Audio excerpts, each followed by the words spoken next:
السلام علیکم سر۔ جی وعلیکم السلام، خیریت سے ہیں جی؟ الحمدللہ سر۔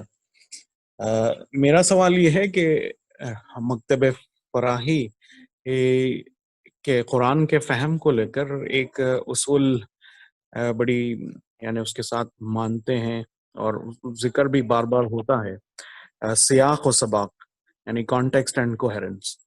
تو سر سوال یہ ہے کہ ہم جب سیاق اور سباق کی بات کرتے ہیں تو اکثر لوگوں کا یہ سوال ہوتا ہے کہ پھر یہ ٹائم لمیٹڈ ہو جاتی ہے، بلکہ جب ہم قرآن کی بات کرتے ہیں تو اس کو ٹائم سے جو ہے نا محدود نہیں کرتے، ہم اس کو کہتے ہیں کہ یہ قیامت تک کے ماننے والی کتاب ہے، اس میں قیامت تک کے لیے جو ہے نا شریعت آئی ہے۔ تو جب ہم سیاق اور سباق کی جب بات کرتے ہیں تو کہیں نہ کہیں کچھ ایسی چیزیں آ جاتی ہیں جو ایک ٹائم فریم میں محدود ہو کے رہ جاتی ہیں، تو پھر یہ دونوں اس لحاظ سے اس پس منظر میں یہ دونوں باتیں کانٹرڈکٹ نہیں کر رہی؟ یہ اچھا سوال ہے۔ دیکھیے، قرآن مجید جب اتر رہا ہے تو عربی زبان میں اتر رہا ہے، تو اس نے اپنے آپ کو محدود تو کر دیا۔ وہ کہتا ہے کہ میں لسان نبی کریم صلی اللہ علیہ وسلم آپ کی زبان میں اتر رہا ہوں، تو اس نے محدود تو کر دیا۔ یعنی آج سب سے بڑا اعتراض جو ہو رہا ہے اہل مذہب کی طرف سے وہ یہ ہے کہ قرآن تو ہمارے لیے اترا ہی نہیں ہے، یہ تو عربوں کے لیے اترا ہے، عربی زبان میں ہے، میرے ساتھ تو وہ کلام ہی نہیں کرتا، مجھے تو اس کی بات سمجھ میں نہیں آتی۔ تو محدود ایک اس ہوتا ہے، اس کا کسی کانٹیکسٹ میں اترنا، وہ ہسٹوریکل کانٹیکسٹ میں اترا ہے، وہ ایک زبان میں اترا ہے، دور جاہلیت کی زبان میں اترا ہے جو نبی صلی اللہ علیہ وسلم کے قبیلہ بولتا تھا، وہ ایک ماحول میں اترا ہے، اس وقت جو واقعات ہو رہے تھے ان واقعات کے بیچوں بیچ اترا ہے، اس کے اوپر پوری امت کا اتفاق ہے، اور اس معنی میں وہ محدود ہے اپنے اس ٹائم فریم کے اندر۔ لیکن اس کی تعلیمات بہت ساری ایسی ہیں، اگر وہ خود ان کو خاص نہ کر دے، جیسے ابھی ہم نے سورہ احزاب کی بات کی تو اس نے خود لمیٹڈ کر دیا اس کو اس زمانے کے ساتھ، رسول کے زمانے میں ایسا ہوگا، لیکن اگر وہ اس کو خاص نہ کرے تو وہ تعلیمات عام ہوتی ہیں۔ اس کو ایک مثال سے سمجھیے، میرے بیٹے نے اپنی والدہ کے ساتھ کوئی جملہ اچھا نہیں بولا، بے ادبی کی، تو میں نے اس کو سمجھایا کہ بیٹے ماں باپ کا احترام کرتے ہیں۔ میرا یہ جملہ ایک واقعے کے اندر، کانٹیکسٹ کے اندر، ہسٹوریکل کانٹیکسٹ کے اندر میرے منہ سے نکلا ہے، لیکن یہ جملہ کہ ماں باپ کا احترام کرتے ہیں یہ ابدی ہے۔ تو قرآن مجید کی تعلیمات جو ابدی ہیں وہ اس طرح سے بیان ہو گئی، وہ اس ٹائم فریم میں فٹ ہونے کے باوجود وہ قیامت تک کے لیے قائم۔ مثلا قرآن مجید نے، میں اس کو بھی سمجھیے، قرآن مجید کہتا ہے کہ جب سورہ احزاب میں پردے کا حکم دیتا ہے تو کہتا ہے کہ یورفنا، کہ پہچانی جائیں، اور جب سورہ نور میں پردے کا حکم دیتا ہے تو کہتا ہے کہ ازکا لکم، یہ تمہارے لیے زیادہ تزکیے والا ہے۔ تو تزکیے کے لفظ نے اس کو جنرلائز کر دیا، قیامت تک کے لیے ابدی کر دیا، اور تمہارے لیے منافقوں میں پہچانے جاؤ، اس کے لیے جب کیا گیا تو وہ اس کو خاص کر رہا ہے، اس کی حکمت خاص کر رہا ہے۔ اور آگے منافقین کا ذکر جیسے میں نے پہلے کیا کہ منافقین سے بچانے کے لیے اللہ تعالیٰ نے یہ قانون دیا تھا، تو منافقین آج کل ہوتے ہی نہیں، جب نہیں ہوتے تو وہ مسئلہ بھی نہیں ہے، وہ ماحول بھی نہیں ہے جس میں قرآن مجید نے بل مرجفون فی المدینہ کے الفاظ بولے ہیں، المدینہ، مدینہ منورہ مراد ہے، اور مدینہ منورہ کے حوالے سے قانون ہو رہا ہے، تو اس میں پورے کرائم رکھ دیے اللہ تعالیٰ نے۔ پہلے کہا ہے کہ اللہ اور اللہ کے رسول کو اذیت دی جا رہی ہے، مومن عورتوں کو اذیت دی جا رہی ہے، پھر فرمایا کہ تم پردہ یہ گھونگھٹ اوڑھ لو تاکہ تم پہچانی جاؤ، پھر فرمایا کہ یہ منافقین اگر باز نہ آئے تو ان کو قتل تقتیلا ہو جائے گا، ان کے ساتھ برے طریقے سے سلوک کیا جائے گا، اور بیچ میں یہ رکھ دیا کہ المرجفون فی المدینہ، یہ مدینہ میں سنسنی پھیلانے والے لوگ ہیں جن کے لیے ضابطہ دیا جا رہا ہے۔ تو پورا ماحول ایک اللہ تعالیٰ نے بنایا، یہ تعلیم خاص ہے یہاں کے لیے، اور سورہ نور میں پورا ایک ماحول بنایا کہ یہ تعلیم ہے تزکیہ پانے والوں کی۔ تو یوں قرآن مجید اپنی تعلیمات کو ٹائم اسپیسیفک بھی بنا دیتا ہے، جب وہ بناتا ہے تو وہی بنائے گا، میرا آپ کا کام نہیں، یہ نہیں ہے کہ ہم اس کے ٹائم اسپیسیفک بنائیں کسی تعلیم کو، اور وہی اس کو جنرلائز کر دیتا ہے۔ چنانچہ جو جنرلائز ہونے والے قوانین ہیں ان کے بعض کا تو ذکر بھی نہیں کرتا کہ یہ آج کے لیے کل کے لیے، کیونکہ اس کو پتہ ہے یہ جنرلائز ہے۔ جیسے میں نے کہا کہ ماں باپ کا ادب کرنا ضروری ہے، تو یہ جملہ میرا سارے ماحول کو معلوم ہے کہ یہ صرف میرے بیٹے کے لیے نہیں ہے، پوری دنیا کے بچوں کے لیے ہے۔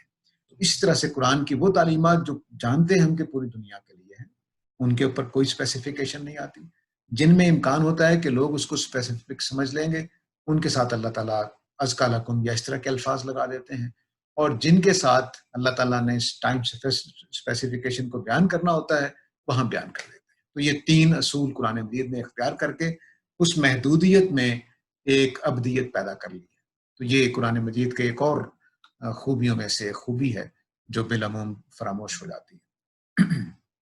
سر اسی میں جو آپ ابھی بتا رہے تھے کہ اکثر و بیشتر یہی ایک یعنی بڑی شدت کے ساتھ یہ اعتراض ہوتا ہے کہ یہ متعین کون کرے گا کہ یہ اس وقت کے لیے لوکل تھا اور یہ جو ہے ابدی کے لیے جو ہے یہ حکم چل رہا ہے۔ تو وہ بات اور الزام اکثر یہ ہوتا ہے کہ یہ آپ بیٹھ کے خود طے کر رہے ہیں۔ تو ہم یہ کیسے سمجھائیں کہ یہ اس کا ذکر جو ہے خود کلام کر رہا؟ جی، قرآن مجید کی وہ آیتیں سامنے لے آنی چاہیے۔ مثلا جیسے میں نے بتایا کہ المرجفون فی المدینہ، قرآن مجید کہہ رہا ہے کہ ان یعرفنا، کہ وہ پہچانی جائیں۔ قرآن مجید کہہ رہا ہے کہ اگر یہ مدینے میں منافقین ان لم ینتہی المنافقون، تو ان کو تقتیل کیا جائے گا۔ مجھے یہ بتائیے کہ کس پردے کے قانون میں آج ہماری کوئی بیوی باہر جائے اور کوئی آدمی باہر اس کو نازیبا جملہ بولے تو ہم اس کو قتل و تقتیلہ کریں گے؟ یہ حکم اپنی نیچر میں بتا رہا ہے کہ یہ جنرلائز نہیں ہو سکتا۔ یعنی آپ تصور کیجئے کہ کسی کی ماں بہن بیٹی پر کوئی جملہ کستا ہے، بس ایک نازیبا سا جملہ، اس کے اوپر قتل کر دیا جائے گا۔ قرآن ایک طرف کہہ رہا ہے کہ زنا پر تو میں صرف 100 کوڑے ماروں گا اور جملہ کسنے پر قتل و تقتیلہ ہو جائے گا۔ یہ بات ہی نہیں بنتی ہے۔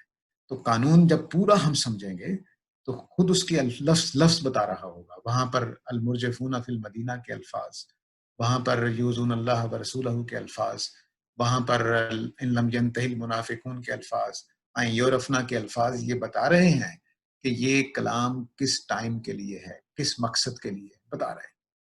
تو وہ ہم نہیں طے کر رہے ہوتے، وہ کلام طے کر رہا ہوتا ہے۔ چنانچہ اگر آپ پوری تاریخ اٹھا کر دیکھیں، سوائے مودودی صاحب کے، انہوں نے اس کو جنرلائز کیا ہے، باقی سارے مفسرین اس کو خاص کر رہے ہیں۔ بلکہ جساس نے، جو احناف کے بڑے علماء میں سے ہیں، اللہ تعالیٰ ان کے رحمت کرے، انہوں نے تو کہا ہے کہ یہ حضرت سودا کے ساتھ خاص، کسی اور کے ساتھ خاص ہی نہیں، عام ہی نہیں ہے، صرف حضرت سودا کے ساتھ خاص، زوجہ محترمہ ہماری ماں، ان کے ساتھ خاص ہے رضی اللہ تعالیٰ۔ تو اس طرح سے کلام جو خود اندر اتر کر دیکھیں کلام میں، تو آپ کو بتائے گا کہ یہ جنرلائز کر رہا ہے کہ نہیں کر رہا ہے، ٹائم اسپیسیفک ہے کہ نہیں ہے۔ تو اس کے اوپر بھی ایک باقاعدہ کورس کیا جا سکتا ہے کہ قرآن مجید کی بہت ساری آیتیں سامنے رکھ کر سمجھایا جا سکے کہ دیکھو جی یہ جنرلائز کر رہا ہے قرآن مجید، اس نے یہ اصول بنایا ہے۔ مثلا طہارت کا قانون، پاکیزگی کا قانون ہے، جب آ جائے گا تو وہ جنرلائز کر دے گا۔ اور ایسے ہی جب منافقین سے بچنا ہے تو منافقین کے ہونے کے ساتھ ہی وہ قانون بھی ہوگا، منافقین نہیں ہے تو قانون نہیں ہوگا۔ ازواج مطہرات کے ہونے کے ساتھ قانون ہوگا۔ خود جو سورہ احزاب میں 4 سے زیادہ شادیاں کرنے کی اجازت نبی کریم صلی اللہ علیہ وسلم کو دی گئی ہے، کیا کوئی ہمارا عالم دین، کوئی پیر، کوئی صوفی اس کا ہے حقدار؟ کوئی بھی نہیں۔ وہ بالکل نبی صلی اللہ علیہ وسلم کے ساتھ خاص ہے۔ جب تک آپ دنیا میں تھے وہ قائم تھا۔ اب وہ قانون لفظوں میں لکھا ہوا ہے لیکن عمل میں نہیں ہے، کیونکہ اب وہ جس کے لیے وہ قانون اترا تھا وہ اب دنیا میں نہیں ہے۔ تو اس طرح سے ہوگا۔ صحابہ کے لیے بہت سارے احکام خاص تھے، وہ اب عمل میں نہیں رہیں گے۔ مثلا سورہ توبہ دیکھیے، سورہ توبہ کہتی ہے کہ 4 مہینے کی مہلت ہے۔ مجھے یہ بتائیے ٹائم اسپیسیفک ہے کہ نہیں ہے؟ کون سے 4 مہینے، کب شروع کریں گے، کیسے شروع کریں گے؟ کیا ہر روز قرآن کی اس آیت کا ہم اعلان کیا کریں کہ بھئی آج سے 4 مہینے شروع ہو رہے ہیں ہندوستانیوں کے لیے، آج سے 4 مہینے شروع ہو گئے امریکیوں کے لیے؟ ایسا کریں گے؟ نہیں، وہ ٹائم اسپیسیفک ہے۔ وہ صحابہ کے لیے تھا کہ 4 مہینے تم نے مہلت دینی ہے قریش مکہ کو، اس کے بعد بس تمہارے قبضے میں آ جائے گا، جو کچھ بھی کرنا ہے سزا دو گے، جن کو سزا دینی ہے، جن کو معاف کرنا ہے معاف کرو گے۔ تو وہ خود قرآن بتا رہا، جہاں 4 مہینے سورہ توبہ میں 4 مہینے کے الفاظ واضح کر رہے ہیں کہ نہیں، یہ جب آیت اتری تھی اس کے بعد 4 مہینے دیکھے جائیں گے بس۔ آج 4 مہینے شروع نہیں کیے جا سکتے۔ تو اگر آپ سورہ توبہ کی 7ویں 8ویں آیت ہے یہ کہ 4 مہینے کی مہلت ہے، اس کے بعد ان کے اوپر سزا شروع ہو جائے گی۔ تو یہ قرآن مجید اس طرح سے کرتا ہے کہ وہ خود اس کے اندر انڈیکیشنز رکھ دیتا ہے، اس کے اندر وہ پیرامیٹرز رکھ دیتا ہے جو ہمیں لفظوں میں جو ہمیں بتا رہے ہوتے ہیں کہ نہیں یہ ٹائم اسپیسیفک ہے، یہ جنرلائز نہیں کیا جا سکتا۔ تو اس لیے یہ میرا اور آپ کا طے کردہ نہیں ہوتا. میں کسی بھی آدمی کو کم از کم 10-12 مقامات ایسے ہیں جو بالکل عربی نہ جاننے والے کو بھی سمجھائے جا سکتے ہیں. ایک تو وہ ہے جس میں عربی جاننی پڑتی ہے کہ وہ ذرا باریک باتیں ٹیکنیکل باتیں ہوتی ہیں، لیکن کچھ مقامات بالکل ایسے ہیں کہ جس میں آپ صرف ترجمہ آپ کو پڑھنا آتا ہو تو آپ سمجھ جائیں گے کہ ہاں جی یہ ٹائم اسپیسیفک ہے، یہ جنرلائز نہیں ہو سکتا. بہت شکریہ سر. یہ